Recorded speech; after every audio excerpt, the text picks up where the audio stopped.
এবার জাতীয় নির্বাচনের আছে ৬ আসনে নির্বাচিত হয়ে রীতিমতো তাক লাগিয়ে দিয়েছেন জেলা বিএনপির আহ্বায়ক আবু সাইদ চাঁদ। নানা কারণে রাজনীতিতে তিনি আলোচিত চরিত্র, যাদের জয়ে তার এলাকায় বইছে আনন্দের বন্যা।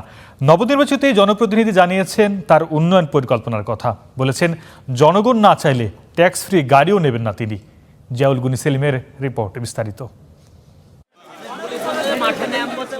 লুঙ্গি, পাঞ্জাবি আর ঘাড়ে গামছা, ঘরে বাইরে এমনকি রাজনৈতিক কর্মসূচিগুলোতেও এমন পোশাকেই অংশ নেন আবু সাইদ চাঁদ। শিক্ষাগত যোগ্যতা হাই স্কুল পর্যন্তই, অজপাড়া গ্রামেই বাস।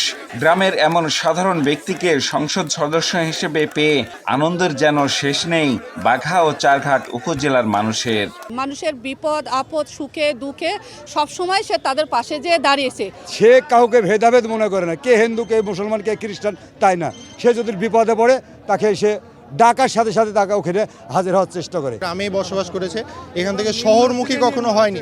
মানে একদম নিচু শ্রেণীর মানুষ যারা আছে তাদের সাথে উনি মেলামেশা, এইভাবেই উনি ওর জীবনটাকে পার করছে। আওয়ামী লীগ সরকারের আমলে ২০২৩ সালে শেখ হাসিনা সম্পর্কে মন্তব্যের জেরে দেশের বিভিন্ন জেলায় ১০২টি মামলা হয়েছিল চাঁদের বিরুদ্ধে। আত্মসমর্পণের পর প্রায় ১.৫ বছরের কারাবন্দী জীবনে হারিয়েছেন মা ও স্ত্রীকে। দেখছেন আপনি কত মানুষ আসছে, সবাই আসছে, কিন্তু আমরা খুব আমাদের সবার খুব মন খারাপ।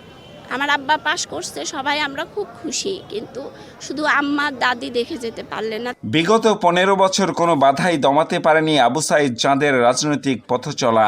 তৃণমূল নেতাকর্মীদের মাঝে হয়ে উঠেছেন আস্থার প্রতীক।